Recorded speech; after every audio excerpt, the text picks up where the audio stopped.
सागर, उसी सागर को कहते हैं सागर। अच्छा सागर, ठीक है।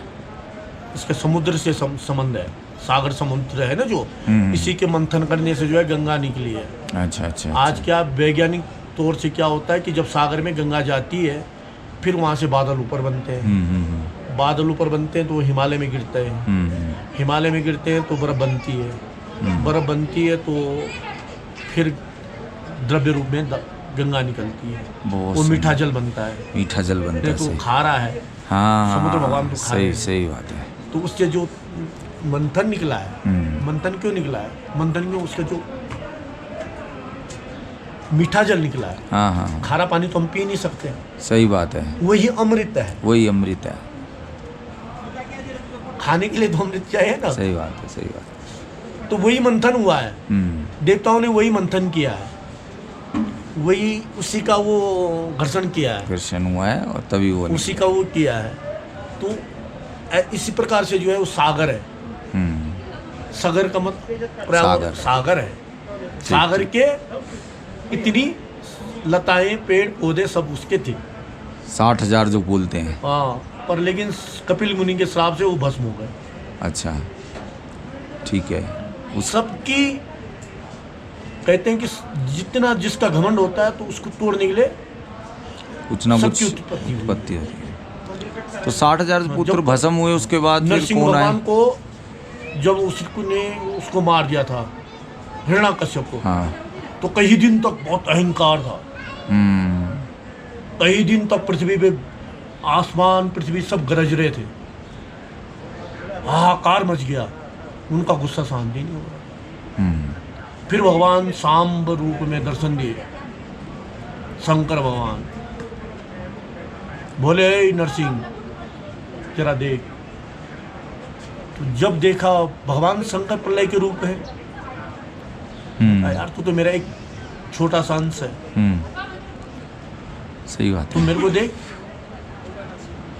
तो शांत एकदम शीतल हो गए।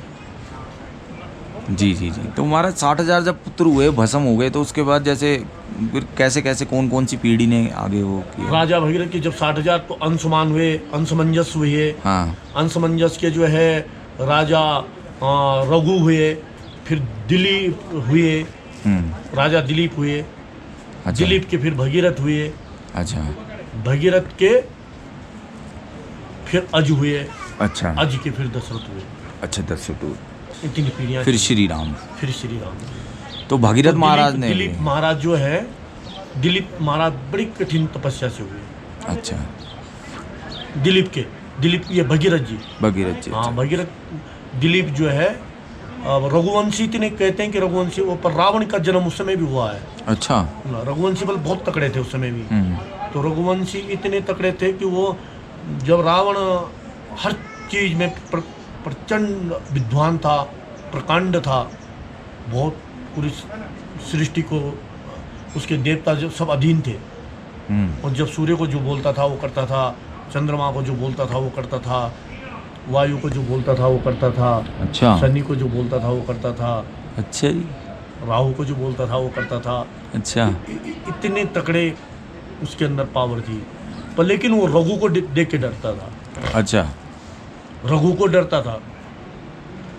रघु ने, कहते हैं कि रघु ने जब रावण के अंदर इतना अहंकार हुआ तो रघु ने एक समुद्र के किनारे बालू का लंका का निर्माण किया। अच्छा, और एक तिनका लिया और तिनके से उसके खंबे पे मारा। तो लंका में खंबे गिरने लग गए रावण के। तो वो उसको देख के डरता था, मैं कभी तेरे पे वो नहीं करूँगा। तो रघुवंशियों में फिर वो दिलीप हुए। दिलीप जो है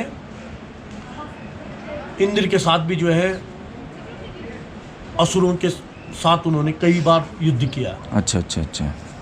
और जब दिलीप की कहानी बताते हैं, जब वो इंद्र के साथ जाग के इंद्र की रक्षा के लिए असुरों से युद्ध करके वापस लौट रहे थे, तो रास्ते में उनको कामधेनु गाय मिली। अच्छा, तो उन्होंने उसको प्रणाम नहीं किया। अच्छा, माँ कामधेनु को प्रणाम नहीं किया।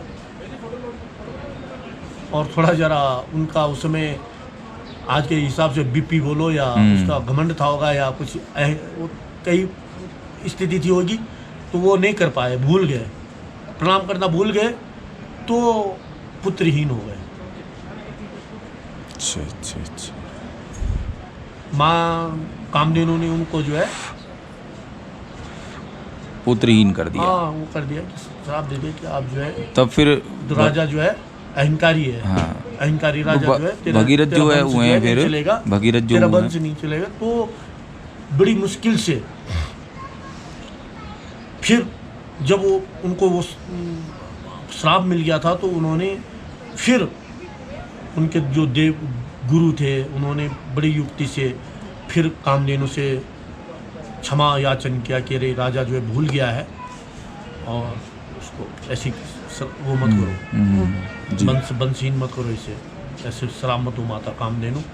तो कामधेनु जी ने कहा कि ठीक है, अब तो श्राप तो दे दिए, पर लेकिन मेरी जो बचिया होगी नंदनी नाम की, जब ये राजा उसकी सेवा करेगा तब इसका एक प्रतापी राजा इससे उत्पन्न होगा। तो उस गाय की उसने ऐसी ऐसी सेवा की, रघुवंश लिखा हुआ है। अच्छा। कैलाश गौरम दिशदेव विरात्मा हिमालयो नाम मृगादि राजा। उसकी इतनी परीक्षाएं हुई कि मत पूछो।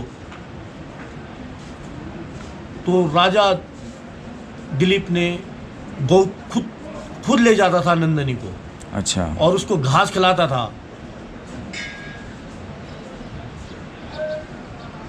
और उसके जहां जहां उसके खुर पड़ते थे उन खुरों के ऊपर पाँव नहीं रखता था। इतनी सेवा की नंदनी की। तब जाकर भागीरथ राजा हाँ, और कम से कम जब लास्ट में उसकी परीक्षाएं हुई, तो एक गुहा में एक शेर के रूप में उसको खाने के लिए, उस नंदनी को खाने के लिए वो शेर खड़ा हो गया। अच्छा।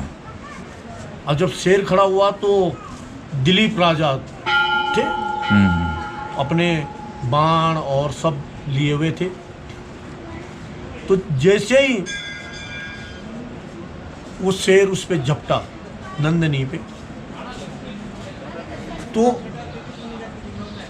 जैसे कृपाण निकालता है, कृपाण से बाण निकालना शुरू करता है, तो हाथ वहीं चिपक जाता है, ऐसा ही रह जाता है राजा का, और धनुष ऐसे रह जाता है।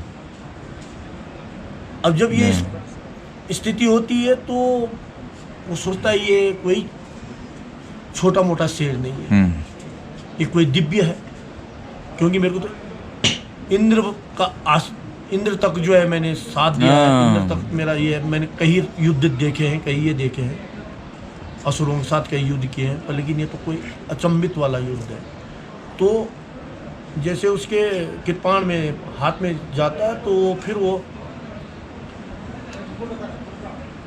शेर कहता है भैया अब तो मैंने इसको नंदनी को खाना है, मेरे तो ये आहार है जी, मैं तो इसे खाऊंगा।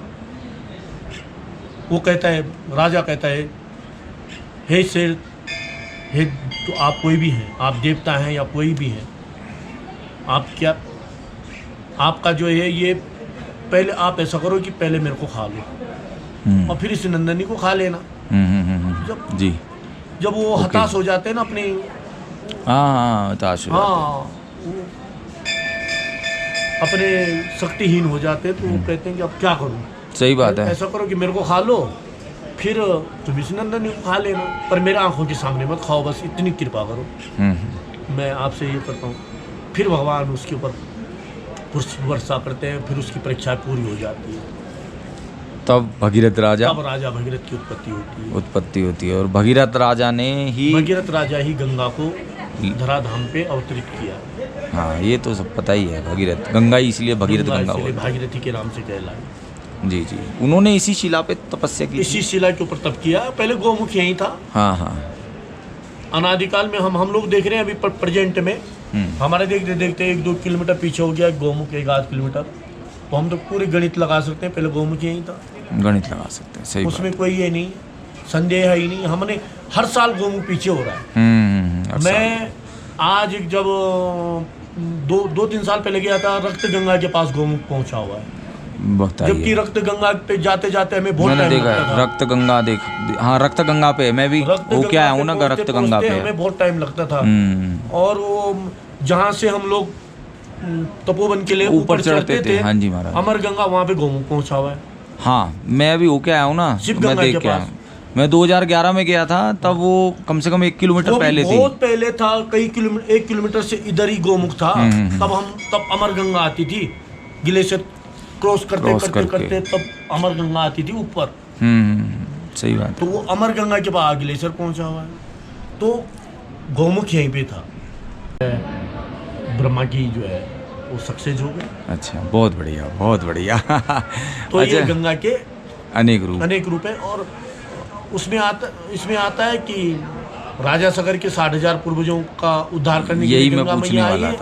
कि जब फिर अलग अलग युग हैं, अलग अलग उसमें गंगा ने जन्म लिया है ना, समुद्र मंथन में वो लिया है।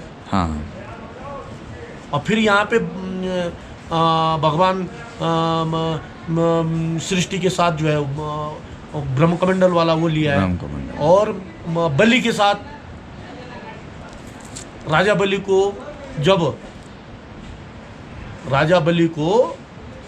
जब पाताल में जो उसने भगवान विष्णु को ले लिया था। हाँ, राजा बलि ने लिया ना, द्वारपाल के रूप में। तो उसी समय जब वो बामन अवतार लेके भगवान ने 3 पग जमीन मांगी, तो 2 पग तो हो गया था, सारी पृथ्वी और सारा ये नाप लिया। तो ब्रह्मांड आकाश में जो है पांव रखा, आकाश में छेद हो गया। हाँ। और वही ब्रह्मा ने जो है उसका चरणों का वो करके, उनका अभिषेक करके, जल जो वहाँ जो आकाश में मारा था उससे जल निकलना शुरू हो गया। वही जल ब्रह्मा ने अपने कमंडल में रख लिया। बहुत बढ़िया। तो वहाँ से भी गंगा की उत्पत्ति है। बहुत सुंदर। राजा सगर के जब 60,000 पूर्वज समाप्त हो गए थे भगवान कपिल मुनि के श्राप से, फिर से उस सृष्टि को सृजनहार करना था। आ जाइए महाराज। तो वहाँ पे भी जो है वो राजा भगीरथ के कई युग लगे गंगा को लाने में। सही बात है। दिलीप राजा हुए, बड़े बड़े राजा हुए। दिलीप राजा के हुए भगीरथ। हाँ, दिलीप राजा ने भी जो है वो भी जो है पुत्रहीन हो गए थे।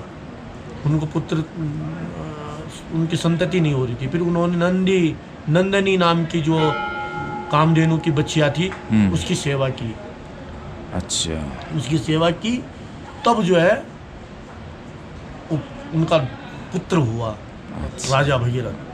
और राजा भगीरथ के कितने प्रतापी राजा हुए कि हिमालय में आके उन्होंने तपस्या की और उनको जल से ज्ञान की प्राप्ति हुई। टोटल मतलब जैसे हम शुरू से अगर तो इसको देखें तो ऐसा हुआ क्योंकि 60,000 पुत्र जो है भस्म हुए, ये सब मतलब ये आप थोड़ा शुरू से बताइए तब। ये कपिल मुनि के श्राप से, हाँ, अश्वमेघ, आओ महाराज, ये जो है अश्वमेघ यज्ञ कर रहे थे। हाँ जी। रघुवंशी अश्वमेघ यज्ञ करने लगे। उन्होंने कई अश्वमेघ यज्ञ किए। हाँ जी, हाँ जी, हाँ जी। तो अश्वमेघ यज्ञ करने का उनका वो था कि लास्ट में वो अश्वमेघ यज्ञ करते थे जब पूरे दिग्विजय हो जाते थे, सारे पृथ्वी को जीत लेते थे। तो अश्वमेघ यज्ञ करना, जितने राजा महाराजा थे उनको जीत के जो है अश्वमेघ यज्ञ एक करवाते थे।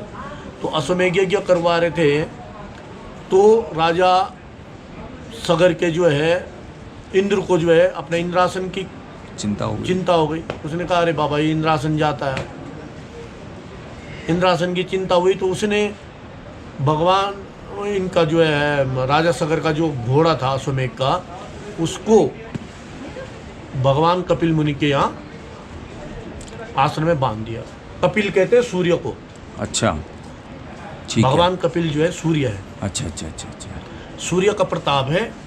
जो सूर्य भगवान की समाधि जब उन्होंने भंग की, उसी से वो लोग भस्म हो गए, सारी सृष्टि भस्म हो गई। 60,000 उसके पूर्वज थे। 60,000 प्रकार की लताएं, वृक्ष, पेड़, अन्न, धन, ये सब समाप्त हो गया था। अच्छा अच्छा। जिसे अकाल कहते हैं। अकाल हो गया मतलब। अकाल हो गया था। जी जी जी। अकाल हुआ हम्म, तो फिर उसको और जितने थे वो सब जल के खत्म हो गए। हाँ हाँ हाँ। तो उसको सृजनहार करने के लिए गंगा को उत्पत्ति की गई। जी। जल के बिना जीवन नहीं है। जल के बिना क्या जीवन है, सही बात। तो गंगा जो तिरुपति गामिनी है, आकाश गामिनी भद्रा, आकाश में जो है भद्रा के नाम से है, जो वर्षा करती है। जी जी जी। और पाताल वासिनी और मृत्यु वासिनी भागीरथी के नाम से माँ गंगा तीनों लोक में प्रसिद्ध हुई। तब ये संसार चला। फिर से जो है लताएं, पेड़ पौधे ये सब शुरू हो गए। शुरू में तो अनेकों युग में जो है गंगा की उत्पत्ति बताई जाती है। जल के बिना जीवन नहीं है। पंच तत्व से बना शरीर। पंच तत्व से क्षिति पावक जल गगन समीरा। क्षिति पावक जल गगन समीरा, पंच तत्व बना अधम शरीरा। ये पांचों तत्व से बना है और पांचों तत्वों में विलीन हो जाता है। ये पांचों तत्वों में भी विलीन हो जाता है। और हम लोग जो कहते हैं कि हमारा जब शरीर भी शांत होता है, तो जब ये पांच तत्व समाप्त होते हैं तो हम लोग जो है ये शरीर भी शांत तभी होता है। सही बात है। यही उत्पत्ति का कारक है और यही